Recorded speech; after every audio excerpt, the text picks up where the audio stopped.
अगला जो चैप्टर है हमारा वो है गलता लोहा, शेखर जोशी जी के द्वारा लिखा है। सबसे पहले हर पाठ को करने से पूर्व हम लोग क्या करते हैं, लेखक परिचय। अब आप लोग कहते होंगे कि मैडम कई बार क्या होता है कि लेखक परिचय ना भी पूछा जाए, आप लोगों को गद्यांश पद्यांश दे दिया जाता है और एमसीक्यू जो बेस्ड क्वेश्चंस होते हैं जो गद्यांश पद्यांश उसमें पूछ लिया जाता है कि ये पंक्तियां किस लेखक के द्वारा लिखित है।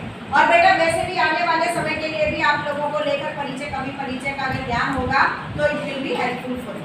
तो चलिए आज का जो चैप्टर है हमारा गलता लोहा, इसमें बेटा सबसे पहले तो लेखक के द्वारा उस बात का जिक्र किया गया है जातिगत विभाजन का कि जो हमारे समाज में फैली हुई है कि ऊंच नीच जाति पाति का जो परस्पर भेदभाव हम करते हैं, किसके द्वारा किया जाता है, समाज के प्रतिनिधित्व जो करने वाले लोग हैं, जो ठेकेदार बनते हैं अपने आप को पॉलिटिशियंस हैं, वो करते हैं। लेकिन यहाँ पर उन दो बच्चों की बात दिखाई गई है जो परस्पर मित्र है, स्टूडेंट है, एक होशियार है, दूसरा थोड़ा कमजोर है, और मास्टर के द्वारा भी उन बच्चों को जातिगत आधार पर उनके अंदर भेदभाव दिखाया गया है। इस पाठ में वो बात है और अंत में जो कहानी का अंतिम छोर है उसमें ये भी दिखा दिया गया है कि जाति पाति और इस आधार पर कुछ नहीं होता, कलाकार किसी भी जाति का हो सकता है। तो सबसे पहले शेखर जोशी जी का जन्म परिचय, इन चीजों को ये याद रखना कि कल को अगर कॉम्पिटिटिव एग्जाम भी आपके होते हैं तो वहां पे भी ये चीजें आएंगी और साथ साथ अंडरलाइन करते हुए चलना जिस हिसाब से बोर्ड का पैटर्न इस बार बनाया गया। तो सबसे पहले जन्म, शेखर जोशी जी का जन्म जो है वो कब हुआ था, सन 1932 में अल्मोड़ा उत्तरांचल में। और इनकी जो प्रमुख रचनाएं हैं वो है कोसी का घटवार, सात के लोग, दाजू, हलवाहा, नौरंगी बीमार है, ये इनका कहानी संग्रह है, एक पेड़ की याद, और इन्हें जो है वो पहल सम्मान दिया गया। ठीक है जी।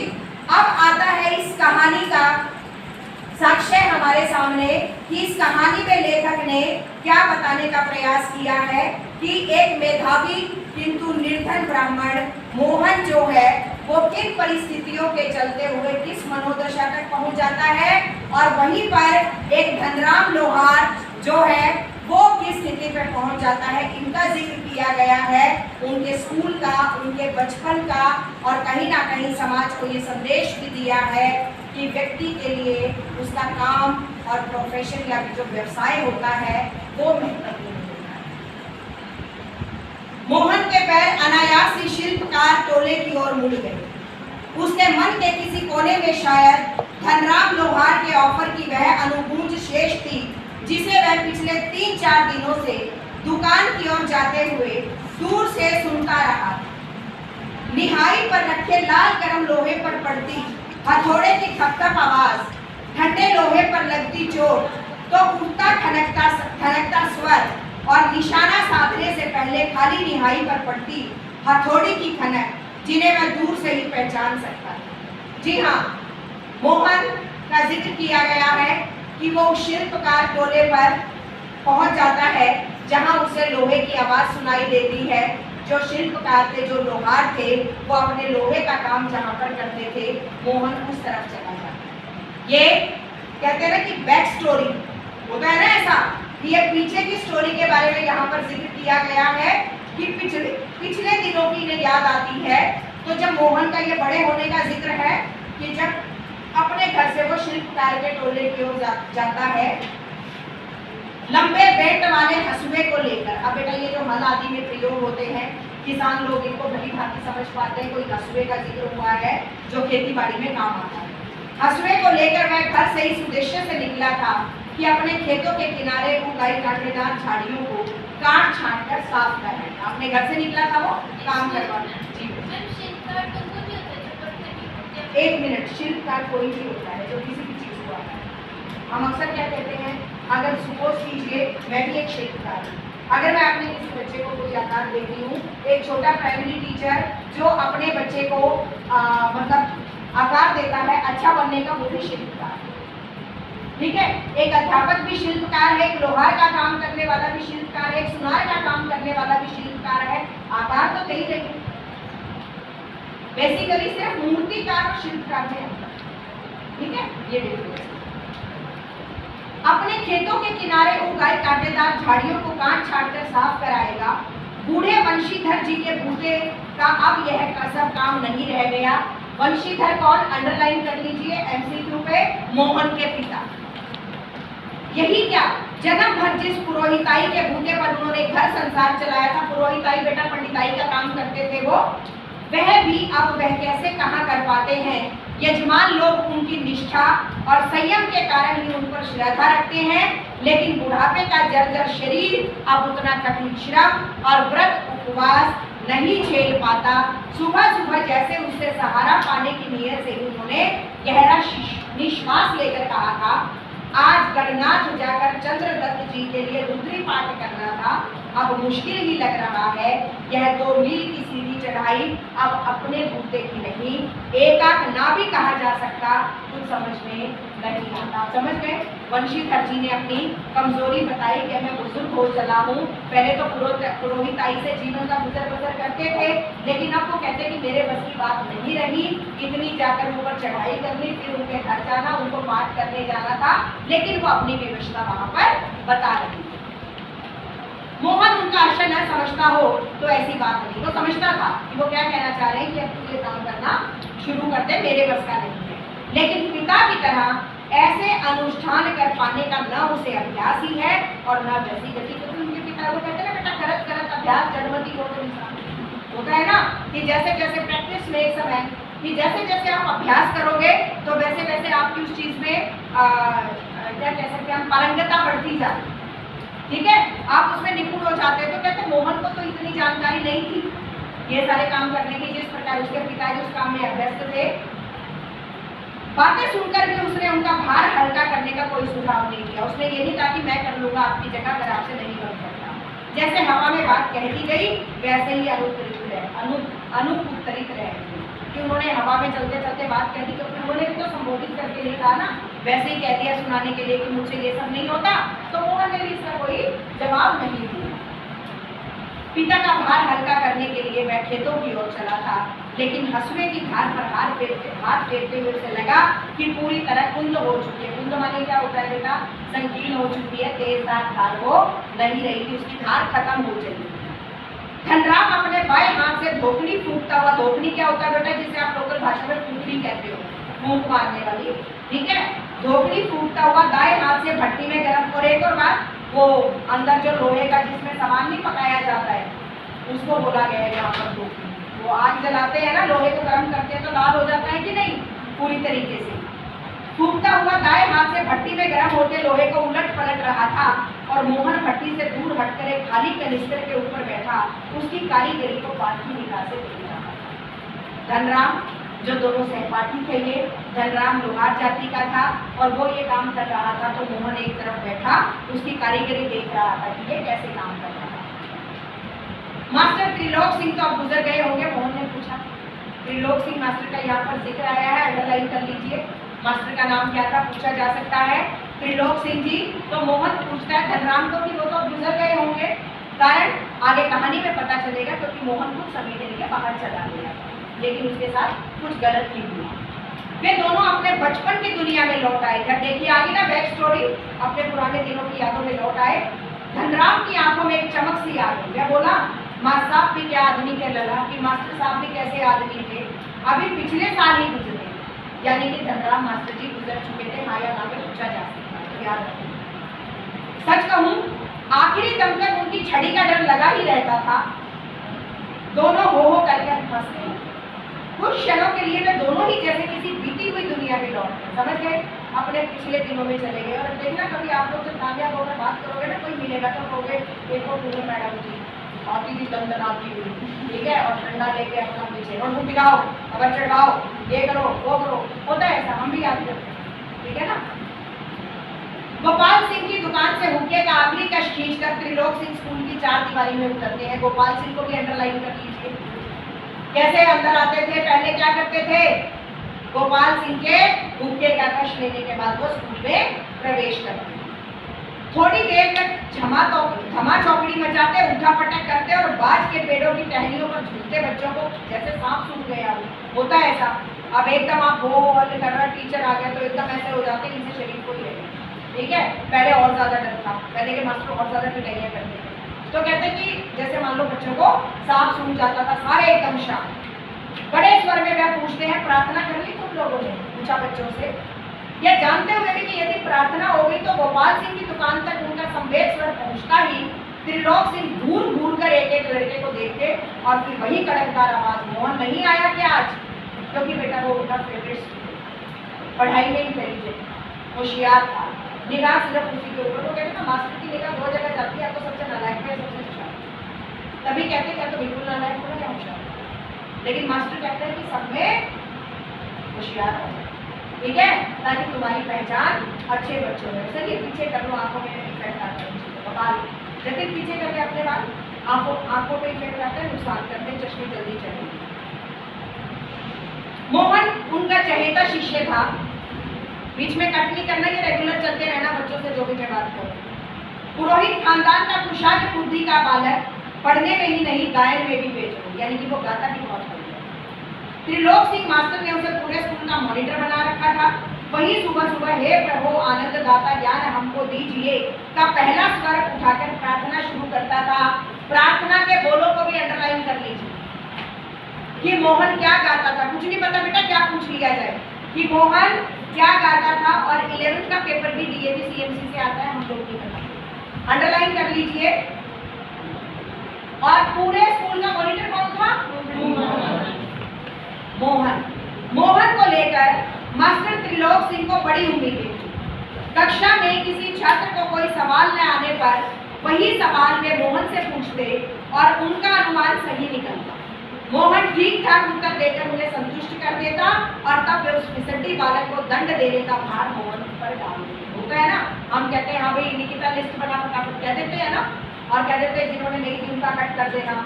या आजकल ये तो नहीं रहा मैं कहूँ निकिता उसको थप्पड़ मारना, तो ऐसा पॉसिबल नहीं है, सबका एक स्वाभिमान है। लेकिन वो कहते हैं कि जो भी कमजोर बच्चा होता मोहन को कहते हैं कि तुझको भी इसके चेक करने हैं और फिर उसको एक आध बार आगे जो आएगा कि उन्होंने मान का भी अधिकार दे रखा था, पकड़ इसका कान और लगवा इससे 10 उठक।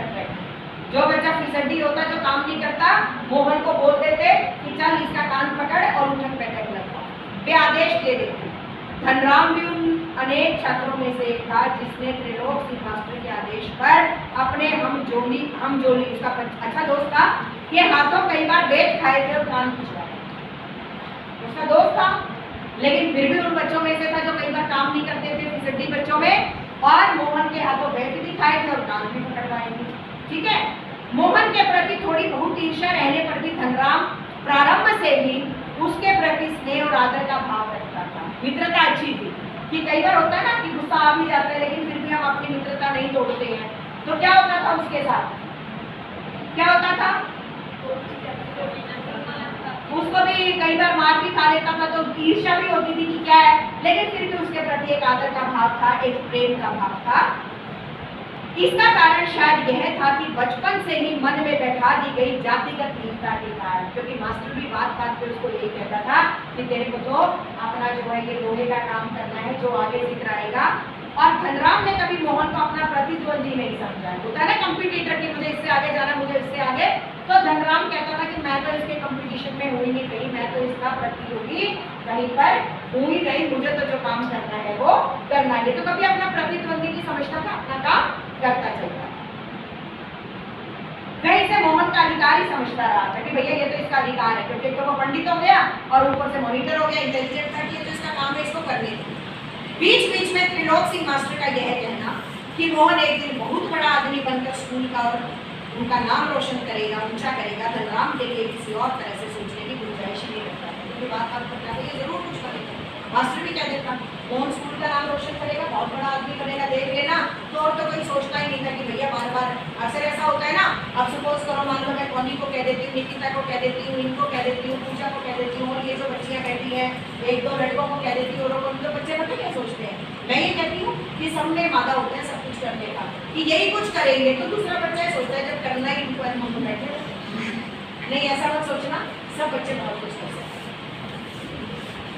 और धनराम वह गांव के दूसरे खेतीहर या मजदूर परिवारों के लड़कों की तरह किसी प्रकार तीसरे दर्जे तक ही स्कूल का मुंह देख पाया था। समझ गए? तीसरी कक्षा के बाद धनराम ने पढ़ाई नहीं की। इंपॉर्टेंट क्वेश्चन है, एमसीक्यू के जैसे अंडरलाइन कर लो।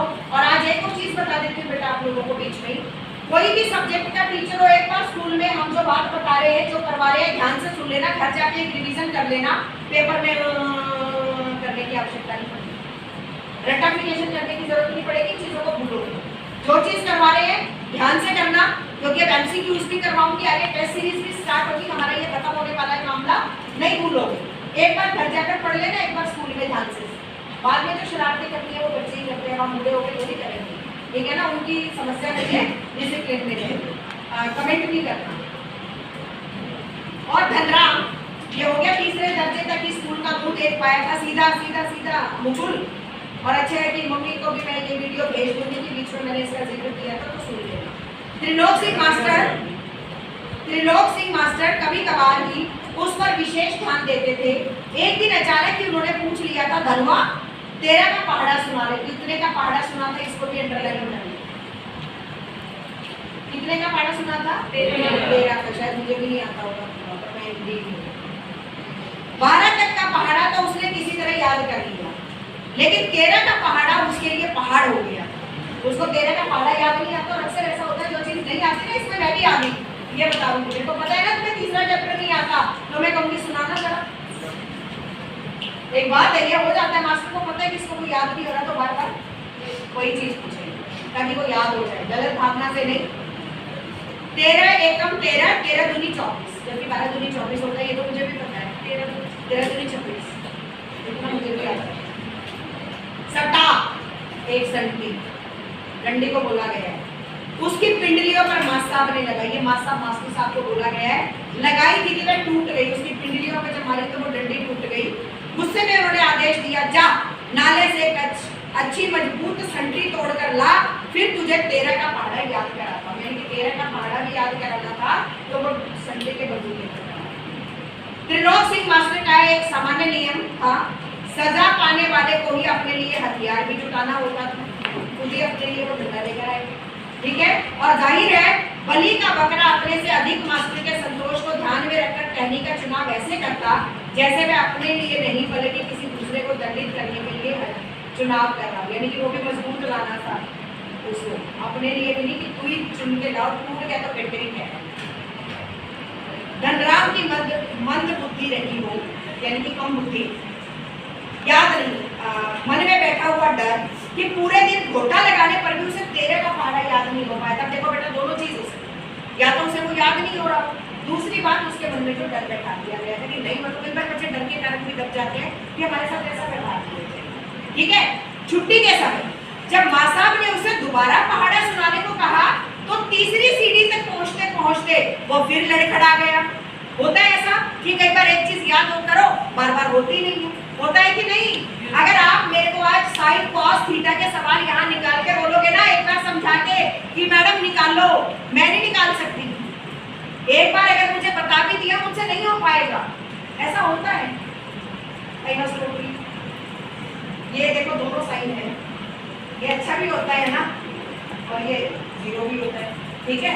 मैथ्स में फिर है पहुंचते पहुंचते वो फिर लड़खड़ा गया था, लेकिन इस बार मास्टर त्रिलोक सिंह ने उसके लाए हुए बैग का उपयोग करने की बजाय जबान की चाबुक चला दी। बेटा मार बच्चा भूल सकता है, कोई भी हो, सिर्फ एक बच्चा नहीं, कोई भी व्यक्ति हो, मार भूली जा सकती है, लेकिन शब्द की जो मार होती है वो कभी नहीं भूली जाती। अगर कोई सच में उसको मन में होता, अगर मैं बोलूँ तुम जिंदगी में पास नहीं हो सकती, एक बात है, एग्जाम्पल दे रही हूँ, नहीं हो सकती, तो वो बात मन में घर कर जाती है। अगर किसी बच्चे को ये बोला जाए तो बेटा वो बच्चा टॉप करके भी निकालता है। अगर किसी को कोई चीज़ अन्यथा लेनी है तो, और ऐसा हुआ। अभी मैं प्रिंसिपल मैम का आपको एग्जाम्पल देती हूँ। मैम ने एक बार बताया था, कहते मेरे फिजिक्स में सबसे कम नंबर थे और मेरे को ये कहा था कि तुम फिजिक्स मत लेना, but madam is master degree and MPhil in physics. कहते मैंने उसी दिन ये सोच लिया था कि मेरे को मास्टर डिग्री और एमफिल जो करनी है मेरे को फिजिक्स में ही करनी है, मेरे को किसी और चीज़ में करनी ही नहीं है।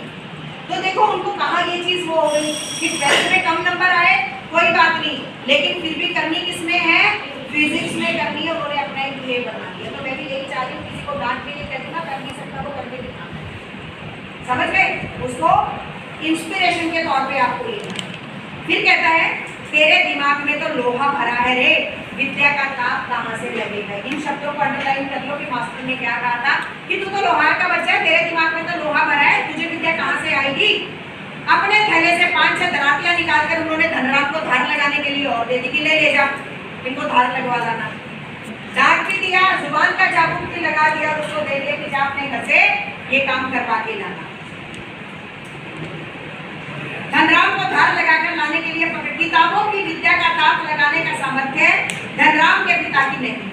धनराम हाथ पैर चलाने लायक हुआ ही था कि बाप ने उसे धोखली फूकने या सान लगाने के कामों में उठाना शुरू कर दिया और फिर धीरे धीरे हथौड़े से लेकर घर चलाने की विद्या सिखाने लगा। इसके बाद का हम लोग कल करेंगे, अभी तक के लिए इतना ही। धन्यवाद।